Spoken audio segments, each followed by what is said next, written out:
Bismillahirrahmanirrahim. Assalamualaikum warahmatullahi wabarakatuh. Perkenalkan, nama saya Meisi Ningsi, mahasiswa program studi ilmu komputer Universitas 19 November Kolaka, Kampus B, Buton Tengah. Baik, dalam video kali ini saya akan membahas mengenai lanjutan peristiwa penting dalam perkembangan bahasa Indonesia.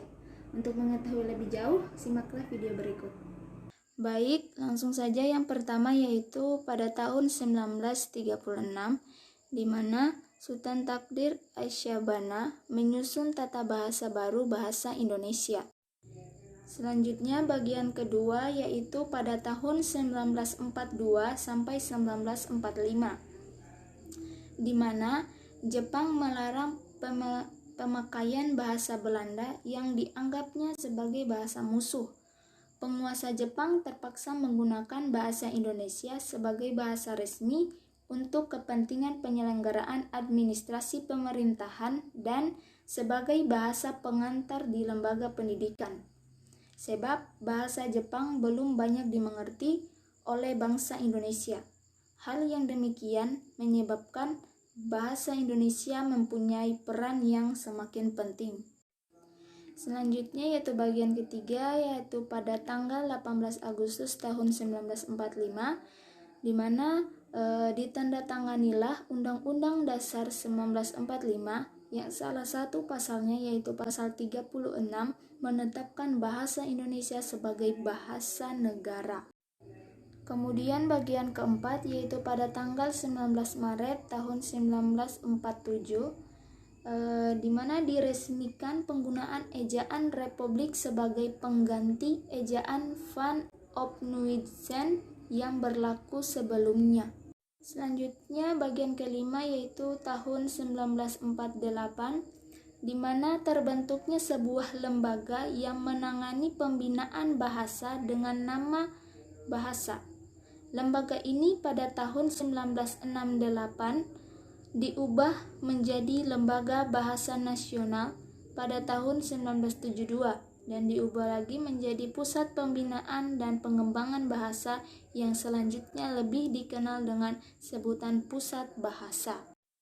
Kemudian bagian keenam yaitu pada tanggal 28 Oktober sampai dengan 2 November 1954, di mana diselenggarakan Kongres Bahasa Indonesia II di Medan.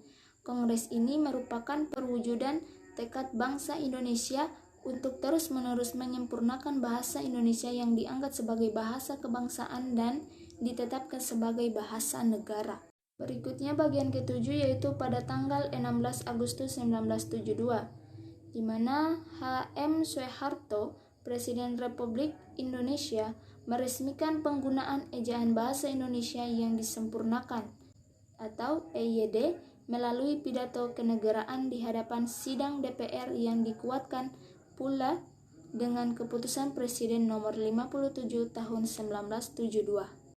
Selanjutnya bagian yang ke-8 yaitu tanggal 31 Agustus 1972, di mana Menteri Pendidikan dan Kebudayaan menetapkan Pedoman Umum Ejaan Bahasa Indonesia yang disempurnakan dan Pedoman Umum Pembentukan Istilah Resmi berlaku di seluruh wilayah Indonesia atau Wawasan Nusantara.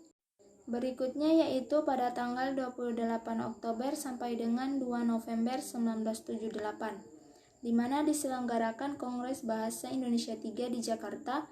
Kongres yang diadakan dalam rangka memperingati Sumpah Pemuda yang ke-50 ini selain memperlihatkan kemajuan, pertumbuhan, dan perkembangan bahasa Indonesia sejak tahun 1928 juga berusaha memantapkan kedudukan dan fungsi bahasa Indonesia. Selanjutnya bagian ke-10 yaitu pada tanggal 21 sampai 26 November 1983, di mana Kongres Bahasa Indonesia IV di Jakarta.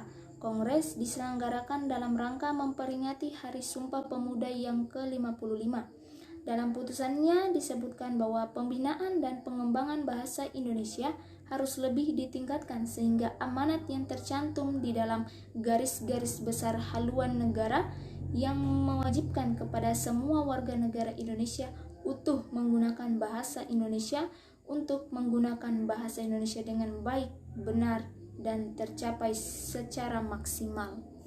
Selanjutnya yaitu pada tahun 1988, di mana diselenggarakan Kongres Bahasa Indonesia 5 di Jakarta. Kongres ini dihadiri oleh kira-kira 700 pakar bahasa Indonesia dari seluruh Indonesia dan peserta tamu dari negara sahabat seperti Brunei Darussalam, Malaysia, Singapura, Belanda, Jerman, dan Australia. Kongres itu ditandatangani dengan dipersembahkannya karya besar Pusat Pembinaan dan Pengembangan Bahasa kepada pecinta bahasa di Nusantara, yakni Kamus Besar Bahasa Indonesia dan Tata Bahasa Baku Bahasa Indonesia. Dan yang terakhir yaitu pada tahun 1993, di mana diselenggarakan Kongres Bahasa Indonesia 6 di Jakarta. Pesertanya sebanyak 770 pakar bahasa dari Indonesia dan 53 peserta tamu dari mancanegara meliputi Australia, Brunei Darussalam, Jerman, Hong Kong, India, Italia, Jepang, Rusia, Singapura, Korea Selatan, dan Amerika Serikat. Kongres mengusulkan agar Pusat Pembinaan dan Pengembangan Bahasa ditingkatkan statusnya menjadi Lembaga Bahasa Indonesia, serta mengusulkan disusunnya Undang-Undang Bahasa Indonesia. Baiklah, cukup sekian dari penjelasan singkat saya mengenai peristiwa penting dalam perkembangan bahasa Indonesia. Kurang dan lebihnya mohon dimaafkan. Saya akhiri, wabillahi taufiq wal hidayah. Wassalamualaikum warahmatullahi wabarakatuh.